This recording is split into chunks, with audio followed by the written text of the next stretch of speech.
अस्सलाम वालेकुम। जैसा कि आप लोगों को पता है कि कराची में बिजली का मसला चल रहा है, तो देखिए मैं आप लोगों को ये बात बताना चाहूंगा, ये कोई नया मसला नहीं है। मैं जब से कराची मूव हुआ था ना, तो ये हम मसला ऑन एंड ऑफ देख ही रहते। बीच में कुछ टाइम ऐसा आया था कि बहुत सारे इलाकों में लोड शेडिंग नहीं हो रही थी, लेकिन ऑन एंड ऑफ ये मसला चल ही रहा था, तो ये कोई नया मसला नहीं है। तो हमने सोचा क्यों ना जरा इसमें अपने चार आने डाल दिए जाए। देखिए, जब मैंने ऑस्ट्रेलिया में अपना पहला घर लिया ना, किराए पे लिया, मैंने कहा एक्सप्लेन कर दूं, पता चला वो बॉय ना आ जाए, हाँ भाई बहुत पैसा आ रहा है, चल भाई टैक्स निकाल। किराए पे जब मैंने अपना पहला घर लिया ना, तो एजेंट से बात हुई, उन्होंने कहा कि ठीक है आपको कब्जा कब से चाहिए। मैंने कहा मुझे अगले महीने की 15 तारीख को। उन्होंने कहा ठीक है फाइन, तो मीनवाइल आप चाबियां ले जाइएगा कि, और उसके बाद आप बिजली भी लगवा लिएगा। मैंने कहा 1 मिनट, क्या कहा? बिजली लगवा लिएगा? बिजली नहीं है घर में? कह रहे हाँ नहीं है बिजली। मैंने कहा माइड, मैं कोई बहरिया टाउन से आगे थोड़ी घर ले रहा हूँ, मेन सिटी में घर ले रहा हूँ, बिजली तो दो उसके अंदर, क्या मजाक है? कह रहे यार क्या तुम जाहिल वाहिल तो नहीं हो कि पहली बार घर ले रहे हो क्या? भाई 25 दिन तक घर खाली रहेगा तो कौन पैसे देगा उसके? अभी जो पुराना टेनेंट था उसका कॉन्ट्रैक्ट आज खत्म हो रहा है बिजली का, तो तुम अपनी लगवाना जो पसंद है। मुझे खैर समझ नहीं आई बात, मैं कहा चलो मैं देखता हूँ। खैर आपको पता है वो लाल बाल वाला बच्चा जो है मार्क जुकरबर्ग, वो जो अमेरिका में बैठ के सबकी बातें सुनता है, उसने फौरन हमारी बात सुनी। मैंने जैसे ही फेसबुक खोला, सारी बिजली कंपनियों के इश्तिहार आना शुरू हो गए, ये एनर्जी वो एनर्जी फला टिम का। खैर तो मुझे उस वक्त पता चला कि भाई यहाँ पे कोई एक कंपनी नहीं है, सैकड़ों कंपनियां बिजली की। खैर मैंने गूगल किया, वही जो हम अपनी गुर्बत दिखाते हैं कि cheapest energy in Australia, cheapest electricity in Australia for poor people, ये वो करके सबसे सस्ती जो मुझे बिजली मिली, उधर मैंने साइन अप किया। उनकी कॉल आई मेरे पास और मैंने आधा घंटा लगा उनको पूरी अपनी डिटेल्स वगैरह दी। उन्होंने कहा ठीक है हम आके मीटर रीडिंग ले जाएंगे, दैट्स इट। बिजली का कनेक्शन लग गया। 3 महीने का जो मेरा बिल आया है वो आया था $100। मैं अकेले रहता था क्योंकि, तो $100 इज नथिंग, कुछ भी नहीं है, यानी कि समझो तकरीबन $1 दिन के। बहुत चीप है, बहुत सस्ता है ये, ठीक है। मेरा और बिल भी आता है 3 महीने पे आता है यहाँ पे बिल ना, तो $100 मेरा बिल आया जो कि कुछ भी नहीं था। एनीवेज, तो मैं एक दिन चलता हुआ जा रहा था, एक मॉल में ना एक स्टॉल लगाया हुआ था, जो मार्केटिंग नहीं कर रहे होते कंपनियां, तो बिजली की कंपनी थी। तो उन्होंने पूछा सर आपका बिजली लेते हैं? मैंने कहा हाँ भी बिजली लेते हैं। गरीब समझा हुआ तुमने? तो कह रहे हैं अगर आपके पास बिल है तो आप वो दिखा दें, हम आपके बिल को बीट कर देंगे, उससे सस्ता देंगे। मैंने उसको दिखाई अपनी ईमेल आईडी में, मैंने कहा ये मेरा बिल है, तो उसने देखा $100 बिल। कह रहे हैं भाई हम आपको इतने यूनिट्स पे हमारी कंपनी से आपका बिल आएगा $80, और अगर आप अभी साइन अप करते हैं ना तो आपका जो पहला बिल आएगा उस पर हम $50 ऑफ देंगे। मैंने कहा ठीक है माइट कर लो। क्या करना था? कुछ नहीं, उसने कहा बस ये बिल की कॉपी हमें दें, ये फॉर्म भरें आप, दैट्स इट, हो गया, और हम आ जाएंगे आपकी मीटर रीडिंग लेके जाएंगे, दैट्स इट। तो 3 दिन के अंदर अंदर आपका वो बिजली का कनेक्शन चेंज हो जाएगा। फाइन, बिजली चेंज हो गई। अगला जो मेरा बिल आया ना वो आया $110, क्योंकि मैंने थोड़ा सा एसी भी यूज किया था, ठीक है। $110 बिल आया, $50 का मुझे डिस्काउंट मिला, तो कितना हो गया भाई? $60 मेरा बिल आया 3 महीने का। एनीवेज देखें, यहाँ पे ना जो बिजली कंपनी है वो ऐसा एक्ट करती हैं जैसे वो नहीं होता आशिक जिसका महबूब थोड़ा खूबसूरत होता है तो उसको डर होता है कहीं ये भाग ना जाए, उस तरह एक्ट कर रही होती हैं, आगे गिर पड़ रही होती है। उसकी वजह क्या है? उनको पता है कि अगर कस्टमर सेटिस्फाई नहीं हुआ तो भाग जाएगा वो, तो इसलिए उनका बहुत ख्याल रख रहे होते हैं वो। इसकी वजह क्या है? इसकी वजह यह है क्योंकि यहाँ पे किसी की आजादारी नहीं है, किसी की मलकियत नहीं बनी हुई है बिजली।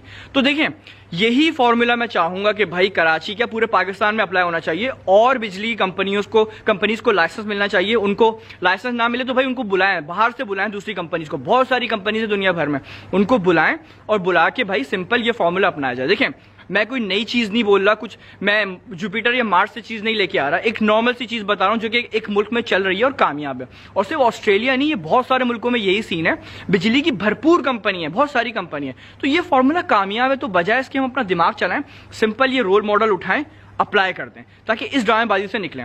अच्छा, अब एक दिमाग में आएगा कि नहीं हमें और दूसरों को क्यों बुलाएं, हम अपनी कंपनी को सही करते हैं। भाई हम अगर कर सकते हैं ना, हम बहुत पहले कर लेते हैं। हम नहीं कर सकते सही, सॉरी टू से, हम एलिजिबल ही नहीं है, हम अहल नहीं है करने के, हम चाहते नहीं है कह लो। तो बेहतर ये है दूसरों को लाइसेंस देते हैं, अपनी कंपनी खुद सही हो जाएगी। इसकी एक जीती जागती मिसाल मैं आपको देता हूं, वो है टेलीकम्युनिकेशन इंडस्ट्री। अब टेलीकॉम इंडस्ट्री में ना सिर्फ एक कंपनी होती थी, उसका नाम था PTCL।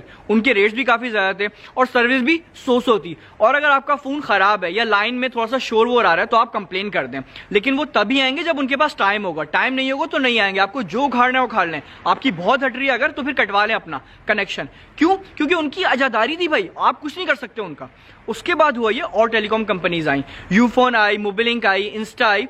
तो उससे क्या हुआ, एक हेल्दी कंपटीशन बना। PTCL ने क्या किया, कॉर्डलेस निकाला, पैकेजेस निकाले कि ईद वाले दिन आप इस शहर से उस शहर फ्री में कॉल कर सकते हैं, रात के 12 बजे के बाद इतने में सस्ते में आप कॉल कर सकते हैं। इस तरह के पैकेजेस निकाले। उसके बाद फिर हुआ ये, एक और कंपनी को हमने बुलाया, उसका नाम था टेलीनॉर। टेलीनॉर ने की एक ब्रांच थी डी जूस, उन्होंने एक रेवोल्यूशनरी पैकेज लेके आए। वो 23 पैसे का मैसेज था, SMS 23 पैसे में, जो कि एक तहलका था हमारी इंडस्ट्री के अंदर। और उन्होंने एक और डील निकाली, वो थी कि MMS फ्री है शुरू के कितने कुछ महीने तक। मैं तो इतना लीचड़ आदमी हूं भाई, मैं तो SMS करता ही था, मैं सबको MMS भेजता था भाई, रिकॉर्डिंग की और MMS भेजा। खैर, तो ये एक रेवोल्यूशन था। तो बाकी कंपनीज ने फिर क्या किया, उन्होंने भी पैकेजेस वगैरह निकालना शुरू किए। और उसके बाद डीजूस ने एक और चीज निकाली थी, वो आप लोगों को याद होगा कि 4 रुपए घंटे के हिसाब से कॉल होती है। तो भाई वो जो उस दौर के लोग हैं, 40 polyphonic ring Toons, 1.3 megapixel camera और कलर स्क्रीन वाले हमारे दौर के लोग, तो आपको उस 4 रुपए घंटे की अहमियत पता होगा कि वो कितना कीमती होता था। एनीवेज, तो उससे एक हेल्थी कंपटीशन बना। और वहां बात खत्म नहीं हुई, हमारे फिर और कंपनीज आई, वारिद आई, जोंग आई, इन्होंने अपने पैकेजेस निकाले और कंपटीशन बना। और इससे फायदा पता है किसको हुआ? हमें हुआ, यूजर्स को हुआ। जॉब्स ज्यादा बढ़ी, जॉब्स आई, मार्केट में एम्प्लॉयमेंट बढ़ना शुरू हुई, तो लोगों को फायदा हुआ, मुल्क को फायदा हुआ उससे। तो यानी कि ये फॉर्मूला हमारे मुल्क में चल सकता है। तो पॉइंट ये कि तो फिर जब ये चल सकता है तो फिर हम बिजली की कंपनीज को क्यों नहीं बुलाते? अच्छा, थोड़ा सा बाहर निकल रहा हूं, लेकिन एक इंडस्ट्री और है जिसको जरूरत है, जिसको भी सेम फॉर्मूला लगाने की इसमें जरूरत है। उसका नाम है ऑटोमोटिव की इंडस्ट्री, जो ऑटोमोबाइल्स की जो इंडस्ट्री है। भाई हमारे यहाँ कुछ कंपनीज हैं, उनकी अजादारी बनी हुई है, और वो क्या कचरा बेच रहे हैं यार हमें, मतलब सॉरी टू से कि, और लोगों के ऊपर मुझे अफसोस होता है कि वो टीन का डब्बा बेच रहे हैं 12-15 लाख का, और हम भरम से बताते हैं कि भाई ये बॉस है। अबे बॉस नहीं है, कचरा है, ये टीन का डब्बा है। मुझे इतना दिमाग घूमा जब मैंने उसका इश्तिहार पढ़ा ना, उस पर लिखा हुआ है स्पेशल फीचर्स में लिखा हुआ है एयरबैग्स। अबे ये स्पेशल फीचर्स नहीं होते, ये असेंशियल फीचर्स होते हैं। एयरबैग असेंशियल फीचर्स में आता है। तो देखो कचरा बेच रहे हैं और 12-15 लाख रुपए में। और कुछ लोग फिर ये बहस करना शुरू होते हैं कि भाई अमेरिका में भी तो देखो 20 लाख में मिलती है गाड़ी, पाकिस्तान में भी तो 20-25 लाख की है, इतने पैसे हो गए। नहीं भाई, जो चीज आपको पाकिस्तान में 20 लाख में मिल रही है ना, अमेरिका में 20 लाख में, उसमें या ऑस्ट्रेलिया में 20 लाख में 1000 फीचर ज्यादा होंगे। मैं अभी कुछ महीने पहले मेलबर्न गया था, 2018 की मॉडल की गाड़ी थी वो, ठीक है। कंपनी कौन सी थी? एक नॉर्मल कंपनी है वो। उस कंपनी की गाड़ी में मैं मेलबर्न गया हूं, तो हम 110 के जोन पे चल रहे थे, रात का अंधेरा हो रहा था, गाड़ी अचानक से जाम होना शुरू हो गई। मैंने कहा ये क्या हो रहा है, समझ ही नहीं आ रहा। बिल्कुल सेकंड के अंदर गाड़ी जाम हो गई, बिल्कुल वो 120-110 से डायरेक्ट वो 40-50 पे पहुंच गई वो।